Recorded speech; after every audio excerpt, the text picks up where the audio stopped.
This is the end. Second from the last video. We'll see, my friend. 'Cause the sky falls and it crumbles. I'm not really trying to belt it like Adele. First off, I'm not Adele. I can't sing anywhere near close to Adele. Not even the male equivalent to Adele. But for second off, there's other people in the house. I'm trying to be respectful of them to some degree. But Skyfall comes out 4 years later. After, I think, apart from GoldenEye, from License to Kill, that's the biggest gap we had from a Bond film for a while. But you know what? It is worth it. Skyfall it goes down by most Bond fans' opinions as one of, and some argue the best Bond film. Period.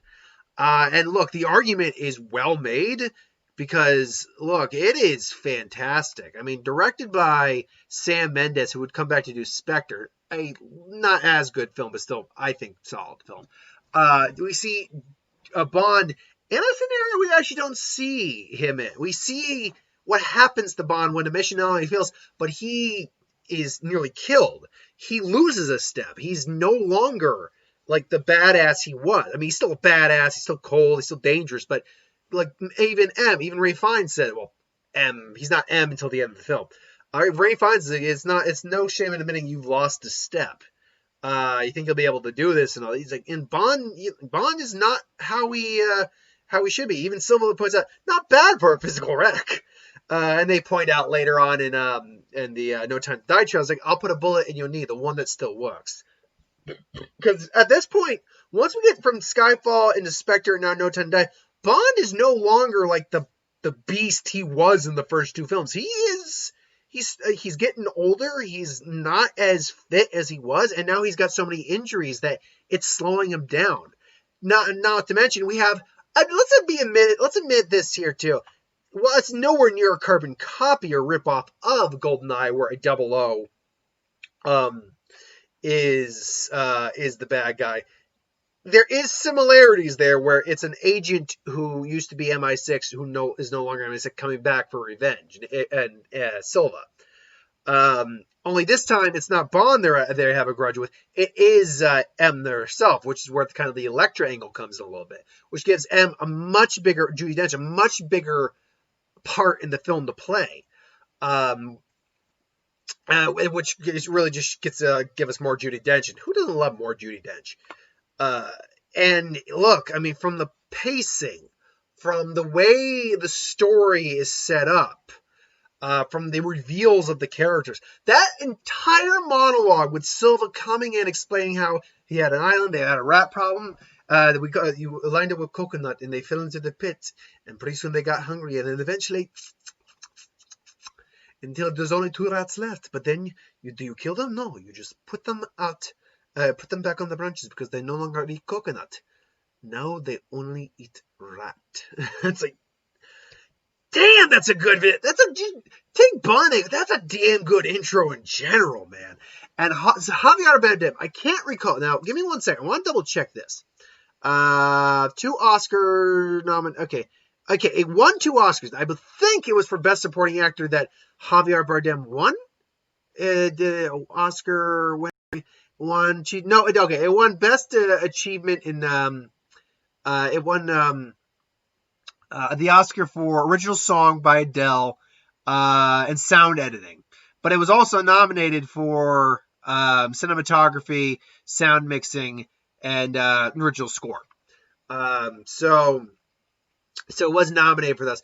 But yeah, I mean, look, let's just talk about Javier Bardem. We got to get him out of the way right now before we can talk about anything else. Javier Bardem may have been one of, just like this is one of, if not maybe the best Bond film by some people's measure.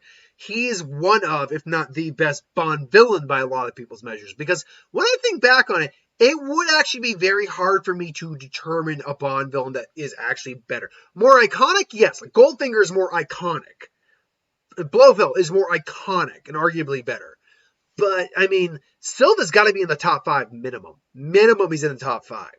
And, I mean, when you see Javier and you just see him, that's calm, sick swagger he's got going on here. That demented look in his eye, that look of revenge. When he reveals, it tells the story of what happened when he got caught. It's like, I took my cyanide account and I broke it. It burned my insides, but I did not die. Life clung to me like a disease. Now I know why. So thank you. Do you know what this does to you? Hydrogen cyanide. It revealed it just melted his jaw, like his and it makes you think he probably doesn't drink anymore because his insides are probably corroded at this point. Like, dear Lord, like, oh man. I mean, and to be fair, it's pretty clear that was CGI, and even now, even when I was watching it, I'm like, wow, I mean, that's both good but obvious CGI. But yeesh, like, God, can you imagine? And yeah, he's got just great one-liners. Great one-liners like not bad for the physical. Like, and Bond shows a new thing from Cube Retch radio. New thing from my toy store. It's called a radio.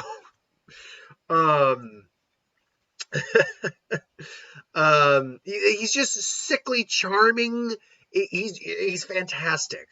Daniel Craig. This is the best that Daniel Craig is as Bond. No, bar none. This is the best Daniel Craig as Bond because we get a lot of different emotional layers because we find out what Skyfall actually is. It's his home.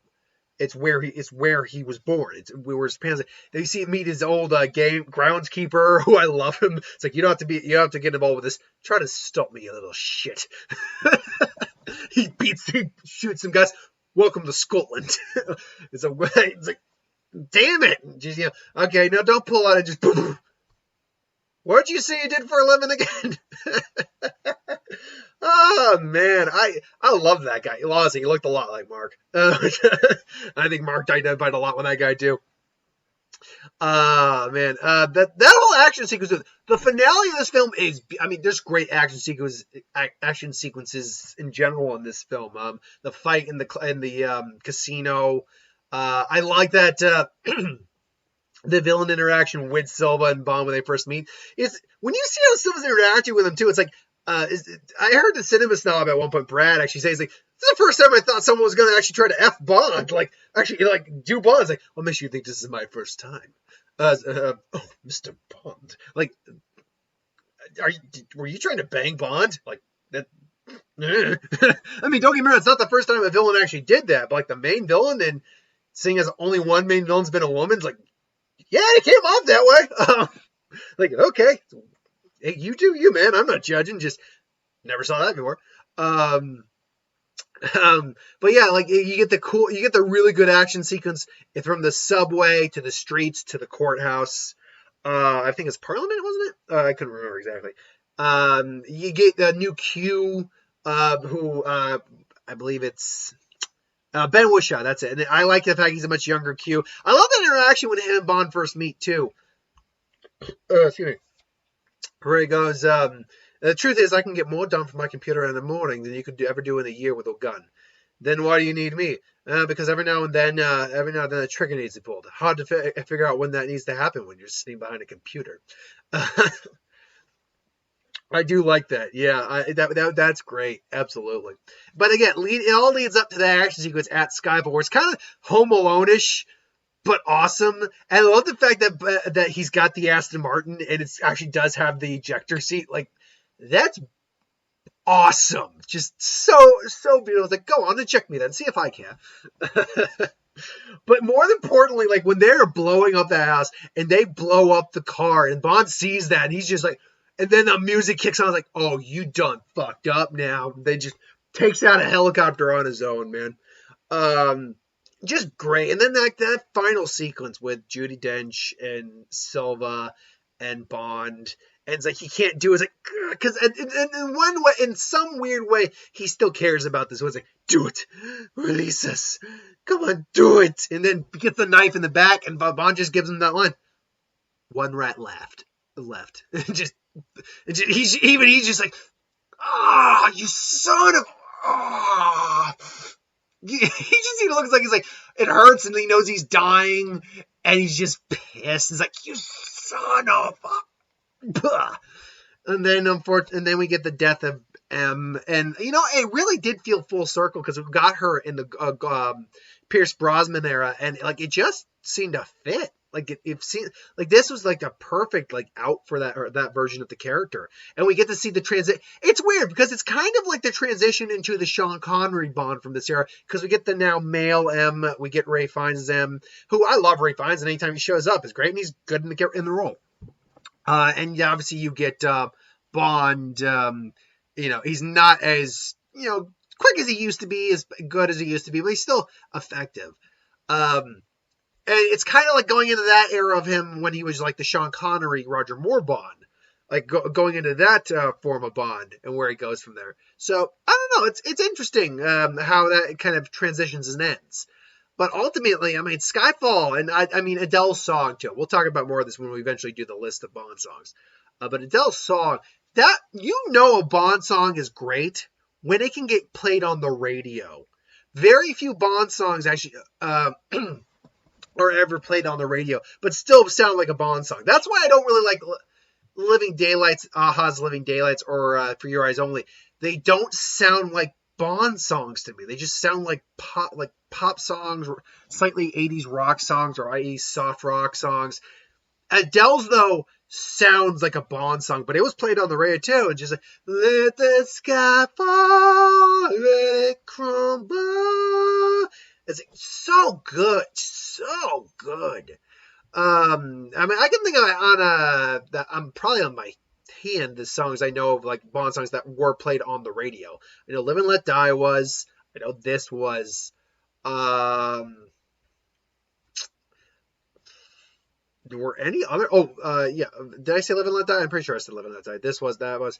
I'm sure one or two other ones might have been played on the radio at some point. Maybe View to a Kill was played at one point because it's definitely more of a kind of poppy song. But either way, Skyfall is one of the best Bond films. To me, there's just no question about it. It's one of the best Bond films. But maybe you're in the camp who doesn't like it. Maybe you hate it. Let me know in the comments below. Or maybe you love it. Maybe you just like it. Hit that bell for notifications. Let me know in the comments below. But thank you for watching. Hope you enjoyed. Like, comment, share, and subscribe. As always, you want us to review something, put in the comments below. Let us know, and we'll do a review of it at some point for you.